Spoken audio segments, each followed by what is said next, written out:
Hello, this is Decoherent, and welcome back to some more Torment Tides of Numenera. So we continued another action-packed episode. This one actually mostly involved fighting squid monsters, which was kind of neat. We found a new laboratory room that was apparently an echo of some other lab we built. Beat a couple squid, took a look at some memory tanks that brought back some memories from former lives that really did not paint us in a favorable light. They were all about sort of selfishly blowing things up or shoving people's minds over the edge or revenge or something, so not great. So I guess we'll just continue on then. Maybe someone's got some good stories about us. I haven't forgotten about the level up. I'm just going to wait until we're all back together. So let's head on back to the desert of the real. Much better.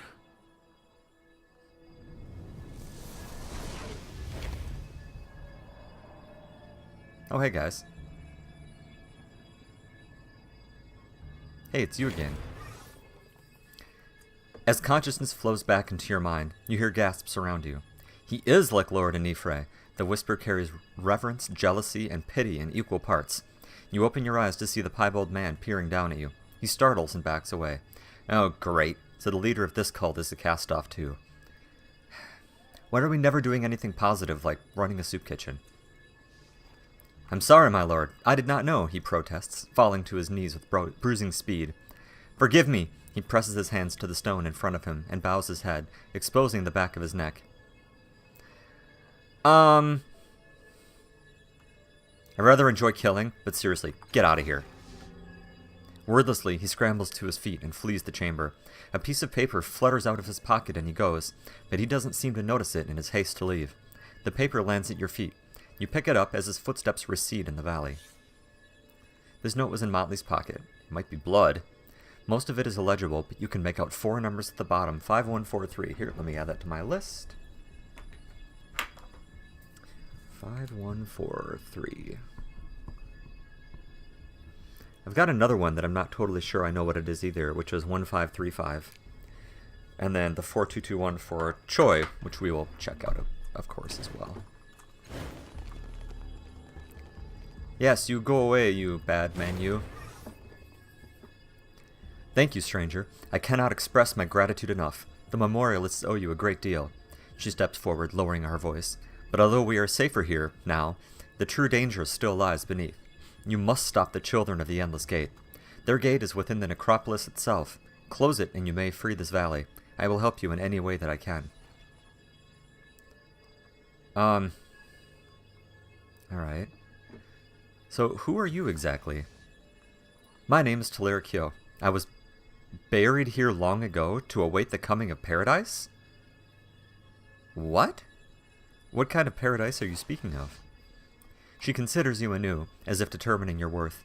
My people are the memorialists. The place who discovered this world is already filled with the dead. Although we walk and talk, we do not live. Such is the paradox we face. Oh, okay, that's all you mean. The only escape is that we remember who we were.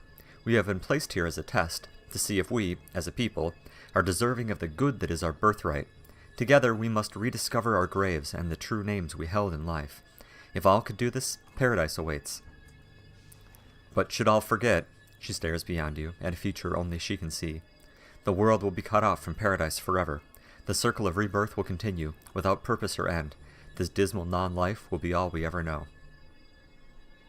Well, in terms of wacky religions, yours isn't so bad. So how do I find the cultist gate? I'll remember that. I've learned a great deal while held hostage. These children all have loose tongues, all the looser for their insanity. The gate, and their lord Inifre, can be found in tube 1254. Okay. 1254. Gate. So how do I unlock the terminal? Oh, of course. The password to the whisper lock is Goonie. I suppose we don't need it any longer, now that the cultists up here have been dealt with. I'm so irritated I couldn't figure that out. So how does the terminal work? She laughs softly. Would that I knew. The necropolis is a vast underground complex, so vast that generations of memorialists have yet to explore it all. The terminal, and those like it, in the tombs themselves, will take you where you want to go through its magic. All you must do is press the correct key sequence. The ancient memorialists carved numbers into the terminal so that we could more easily record and return to any location we desired. The pedestals and the tombs themselves have an additional feature. Pressing the curved button will return you, the central button will return you here to the surface. Okay, remember that. While the buttons surrounding it will take you to adjacent tombs in either direction. It is through this discovery that we have been able to explore the necropolis in a more orderly fashion. Interesting. So we all got kind of beat up. Now that they're gone, is it possible for us to take a rest? It is relatively safe. I will keep watch to ensure it. Just let me know whenever you wish to retire. That's good. Let's refill all our stat pools. I will watch over you as you rest. My head doesn't hurt as much anymore. Nice. It still hurts, though. Okay. We'll loot. Fine. And then level. Ooh, a battle axe. An oddity. Okay, so I've been trying really hard to avoid any spoilers. But I did see someone start to say, like, oh, don't necessarily sell all oddities right away, because sometimes you can give or trade them to people for something. And then I managed to look away in time. Which is terrible. I'm already a borderline hoarder, and at this point I'm going to start filling up my backpack with every broom I meet, just in case I meet someone who spent their entire lives searching for a number 23 medium bristle with knurled grips. So, we'll see. Shadow Flower. This flower has an everlasting, pulsating, white-blue glow that becomes stronger with few lights around. Curiously, the pulsation period is approximately equal to the heart rate of a relaxed human. On occasion, and for no apparent reason, the pulse quickens, as if in fear or anger. In absolute darkness, it blooms with a light beyond the visual spectrum. Oh, that's pretty neat. And a battle axe. With a nasty spike on the back and a fine polished edge on the front, this axe is light enough to be used with only one hand, but still heavy enough to do serious damage. Okay, so we have... So we're using heavy here. Tiber is neutral to medium weapons, so let's go ahead and give that to you. I think that's better than his current weapon. We'll take a look here quick. So currently is 8 plus 4 to 8, and this is, 7 plus 2 to 6. So this is significantly worse than his sword. Alright, whatever. That's okay. It's fine. We're all fine. Alright, so now we could head on through, which would be super fun, but I've got to follow this thing up with Eridus. So let's step outside here for a moment and have a chat.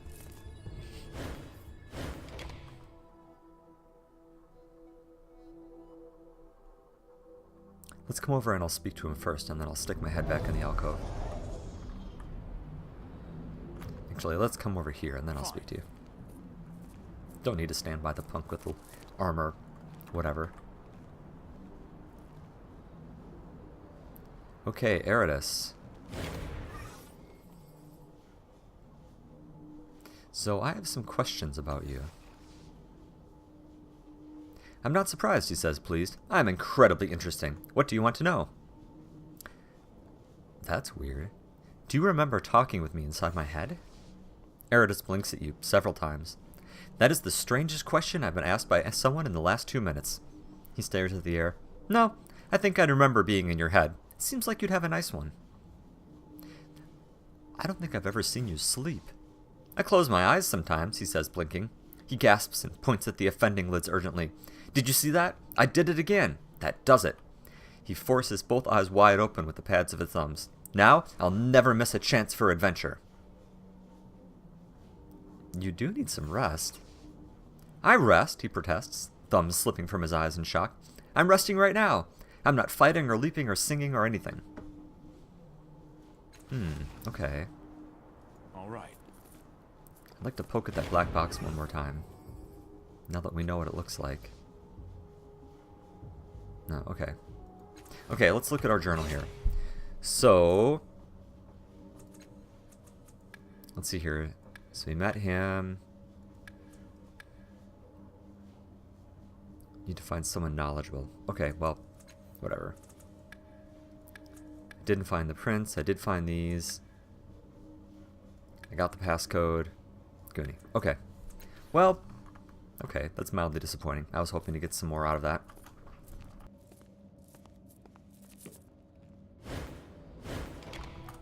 Still, It'll be interesting to see who I can find. Of course we can help. Right, Al? People spend a lot of time talking to others that I can't see. Let's go, Al. You and me. Okay, here's these folks, but...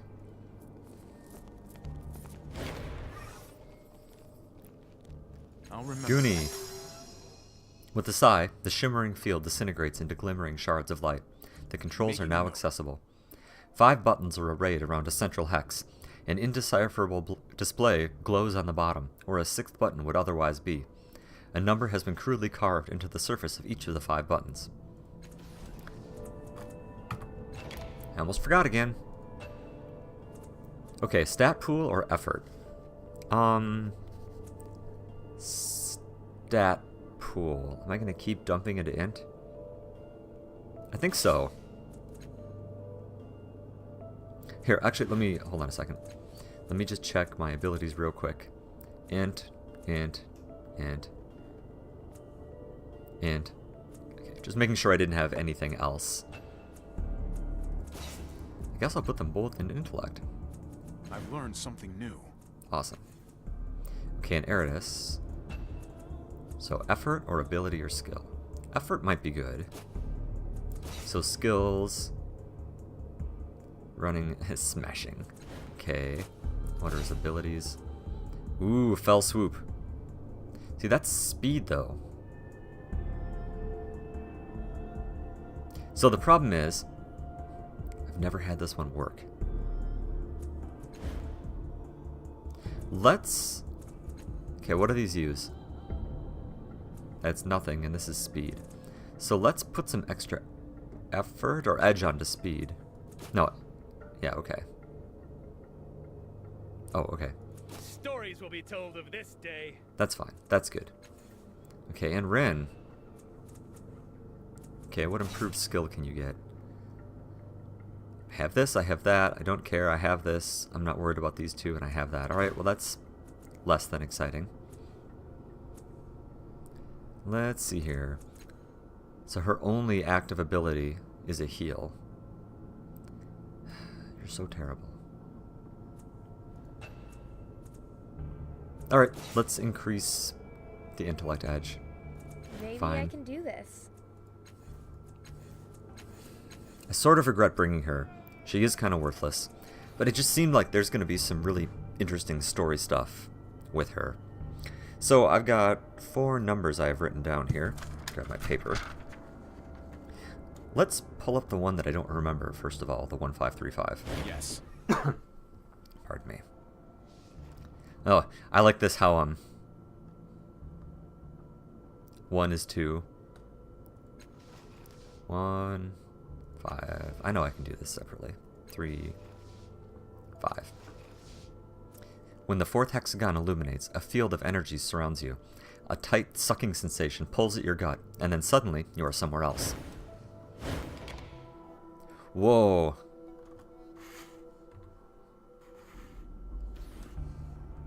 Well, here we are. Wherever here is. Oh, wow. Look at them all. Well, that one's got a thing going on.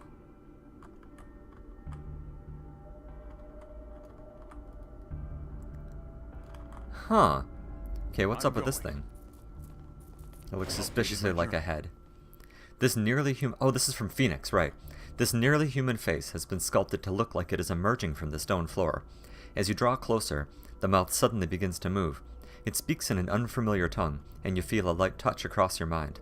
The face continues speaking, adjusting pitch and vibration of its words as it zeroes in on a shared language. The jumble of noise becomes recognizable speech quickly, and the face becomes more human. You recognize the face. It is that of Phoenix, the enigmatic man in the valley. The voice is surprisingly warm and pleasant. I am Phoenix, seeker of knowledge, lover of wisdom, questioner of the truth. I have found ways to bend space and fold reality, but it was not enough to keep death from my door. If you are hearing this message, I'm missing a part of my consciousness. I have communicated with it, and I feel its presence nearby, but it does not return. The voice fades, taking with it the memory of the language it spoke. Neat. Okay, so I think that we probably are going to tell him to come down here. Phoenix's wisdom. I found his tomb. Yeah. Excellent. Good for us. Fine.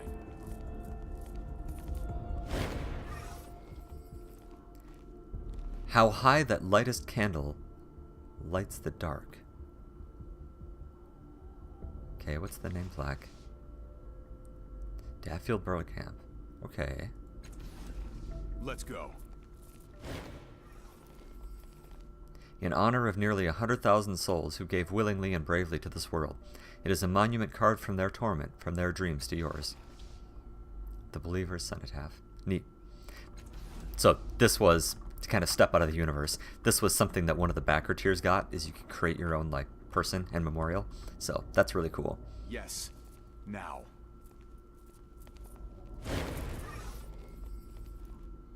Alright, so there are 6 buttons on this one, similar to the Necropolis entrance. There's an additional button as well. 6 edge buttons surround the carved ones that are lit. Each of these has an arrow etched in it, pointing away from the center. The small X hex in the center is glowing as well. Let's go down and then, like, over. I just want to see what happens. Down left. Down left. And we teleport.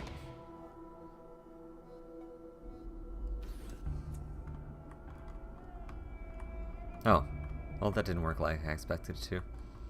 I could probably spend a million years looking at these things. Reldon? Beatrice? Anthus the Silent. The inscription here has been deliberately and painstakingly effaced, leaving no trace of the original words. Whoever was buried here, someone has gone to great lengths to ensure that they will not be remembered. Huh. I'm going. Trapped for all eternity, the pursuit of escape hopeless. Stranded, I find no peace. Exiled, I find no respite. I cannot be saved. May your own path be more ordinary. Well, that's weird. Okay, let's not get distracted right away. Let's go back and let's talk to Phoenix.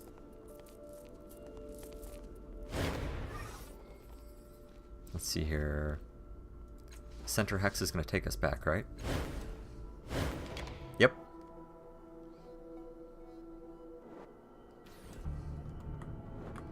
Okay, Phoenix, old buddy, old pal.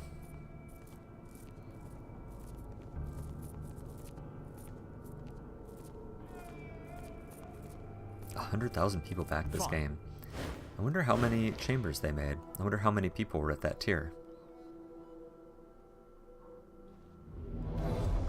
Sadly, I wasn't. I kind of wish I had. All right, Rin, you can do this. Next time. After Wasteland 2 and now this game, I feel pretty comfortable throwing money at inXile anytime they want me to back a game for them. If you haven't played Wasteland 2, by the way, go buy it. It's awesome. Alright, Phoenix. Oh, you're back. He seems slightly surprised.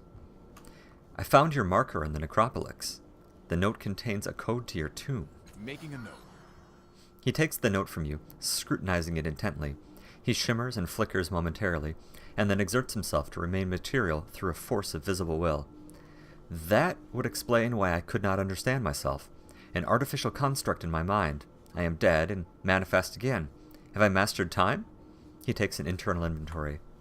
No, I am a particular shade, a remnant, an echo of what might have been. I shall fade, and hope that my lesson remains. Thank you. Knowledge is precious. Treasure yours. And now, I will rest. Farewell. With a flicker of light, the yawning of a consciousness rousted and returning to oblivion, he flickers away into the air. A faint hiss is the only marker of his passage. Wow. Well, that was cool. Did he give us anything? No. That's okay, I'm not even mad. Well, cool. Yeah, find the endless gate.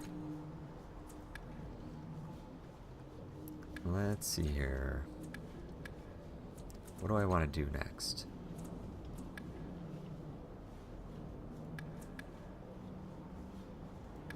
Let's go find Choi's tomb. That should be interesting. All right. I wonder if anything would be different if I went back to Phoenix's tomb now. Let's go all. You and me. I'll check that later.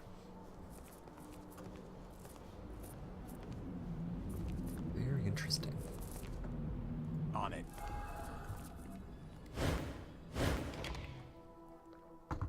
So the problem here is that I'm sort of a compulsive explorer, and there's no way I can look through thousands of these. Ah, well. Okay, so Choi is 4221. Yes. Now. 4, 2, 2, 1. And away we go. Look at this. I wish I could get that perspective. Oh! Huh. Let's look at these things first before poking at whatever's going on here. Honor remains honor, always.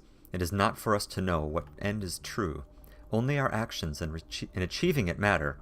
Finally, my choice is made. Kafal, Perfect Avenger. I'm ready. Seasons roll, turning. Eternally returning, but no summer twice. Chevron. Okay, I'm so going. what's going on with this thing exactly? As you approach the rock pillar of the tomb, you feel subtle variations in air temperature and pressure around you. Tiny gusts and zephyrs push your eyes towards specific striations in the stone. The wind is blowing my eyes? Okay, well, let's let it do so. That. Remembering what you were told, you hold your breath. The gentle breezes control the flickering of your eyes toward unpredictable places in the wall, and the patterns and purpose of the gusts quickly become clear. They have been training your eyes to see, and suddenly the truth comes clear in twisting letters made from distortions in the air itself. They're in an older version of the truth, but you can read them. It's an epitaph, and it bears the name Choi Kausul. Kaisul, that was the surname of the memorialist you met when you entered the valley. Ronos. Huh. The wind has not stopped. Its subtle pressures are trying to guide you to new patterns. Words appear in the air, shivered into being by the subtle gusts, and you read the tale. Come you now to the tomb of Choi Kaisul. It stands empty, for her body is gone, wrested away by the foul children to feed their endless gate and its infernal master. We raise this marker to commemorate the life of our beloved, to swear undying vengeance upon the man who stole her from us. Choi Kaisul, your name will live forever. The shapes hover in the air a moment longer, and then the air ceases its restless flight. The letters disappear instantly, and all that remains is the sound of your breathing. Okay. Wow. Let's... You know what? I want to go back right away and talk to Ronos.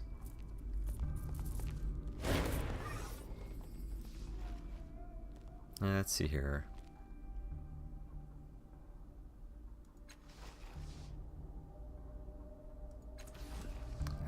Where's the button to go back?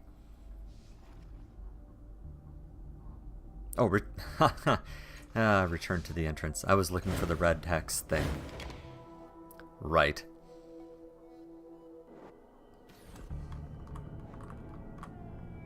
Fine. I feel like when you're trying to find someone to, like, I don't know, destroy a religion and destroy a gate and stuff like that, you should mention that maybe your daughter, or, well, maybe not a daughter, was, you know, killed by one of them, or Oh, not killed, fed to their gate. I don't know. Let's go see what the deal is, why he didn't bother to mention any of this to us. Now that's the stuff. So, hey there, Ronos.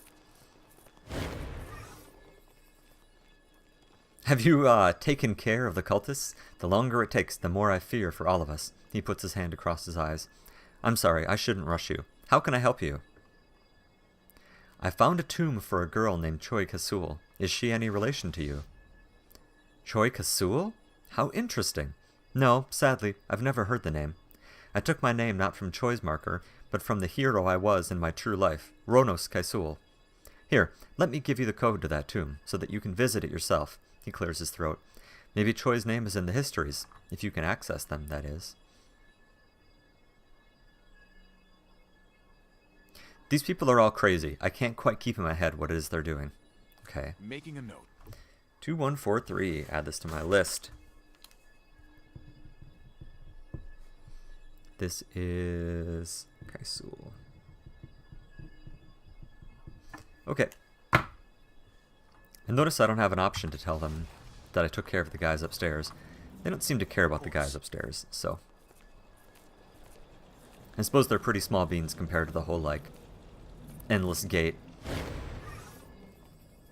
feeding souls into an eternal terror. Ready. That's weird. What did you guys teleport to? Okay, this is the last one I'm going to look at for the moment. So let's go take a look. Yes. I realize there's the button for the list that I already know, but I kind of like typing them in. So I'm going to keep doing that. 2143. Just this back here is amazing all by itself. 2, 1, 4, 3. I feel like I may just hit the button randomly a bunch of times. I think I may do that off camera, just to read them, because I think that kind of thing is interesting. All right. Okay, so what are these? Aaron? Gaz? Yes. Now. Small? And Douglas. All right. Alright. Ready. The surface this epitaph was written on appears to have been burned and blackened. The text cannot be read. Did I read that wrong? Fine. Location I already know. Ronos Kaisul. Oh, 2413. Ha. I'm smart. I'm good at numbers. Oh. Hi. The arcane humanoid shimmers and displaces across multiple versions itself in a blink. So quick is the motion that you almost doubt your senses. The black-clad being makes slow, deliberate movements, its eyes like dull gray jewels set into an expressionless face. You sense malevolence caged. Its voice is deep and rich. I am Silver. You are a fellow seeker, yes? Tantalum has sent me to learn the secrets of the valley. I can smell the desire on your skin, but not the success. I have explored many of them, and learned many things. Tantalum has said that I will find secrets here. He is correct. Keep up the search, and your desires will see a reward. What are you? I am an acolyte, a seeker of knowledge, a devourer of artifacts, a stumbler on the path of truth. His eyes shine. An answer for the unanswerable. So you believe Tantalum? Certainly, all of humanity's wisdom, and even much that is not of humanity, lies buried in this necropolis. It is only a matter of time and effort before one finds answers. So what have you found down here? Its strange face shifts through a variety of shapes. Truths of the old world reveal themselves to me. Secrets of time and reality, the shifting of particles smaller than perception allows, undergird all. But they are not a part of my truth. Okay, well, that was super weird. Isn't this the tomb we've already been to? Fine.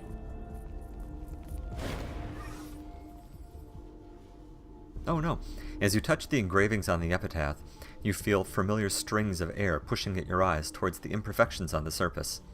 As with Choi's tomb, the glyphs of the truth curl into shape as distortions of the air and form themselves into the name of the deceased, Ronos Kaisul.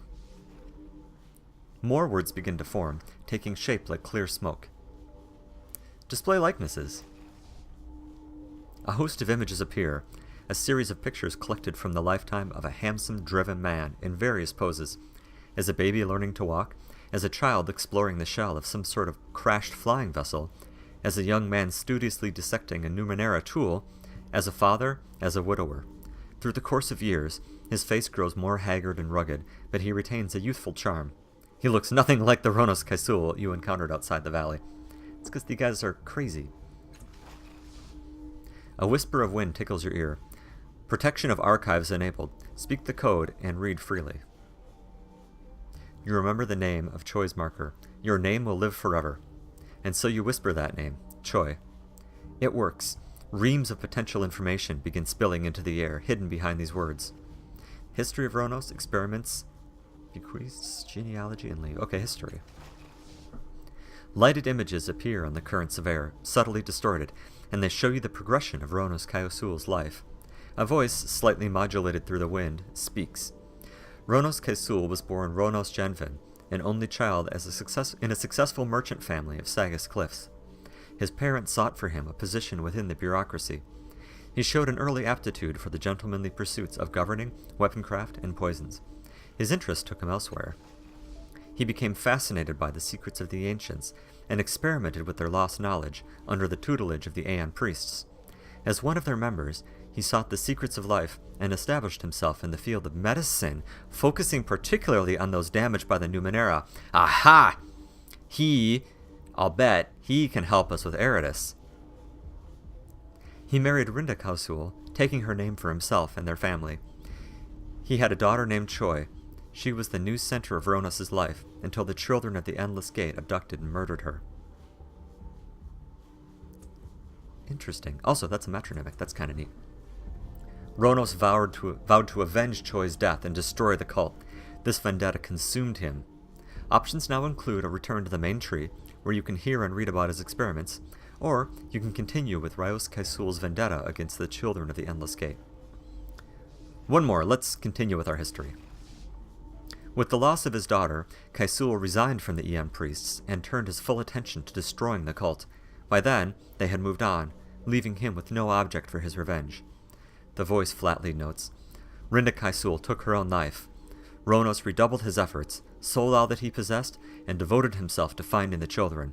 In time, he hired an explorer named Marcisa to assist in this pursuit. I'm going to go with Marcisa. Neither returned. Years after disappearing, Kaisul sent a letter to his oldest mentor. The voice quaked slightly. In it, Kaisul explained that he had found the children and their leader Inifre. He wrote, Inifre and the others are victims, not monsters. They are prisoners of pain, and Inifre is a slave to dark masters beyond our plane. Rather than seek vengeance, I will endeavor to set them free. Making a note. Some months later, Kaisul's body was transmitted to that mentor as well, and many years after that, the body of his guide, Mercia, was deposited in the Valley of Dead Heroes. Thus ends the story of Ronos Kaisul, entombed herein. His wife, Rinda, is interred in her family's ossuary in Sagas Cliffs. Oh, that's neat. The marker of his daughter, Choi, is at 4221, we know that. And Marcisa's tomb is 1254. Arcysa 1254.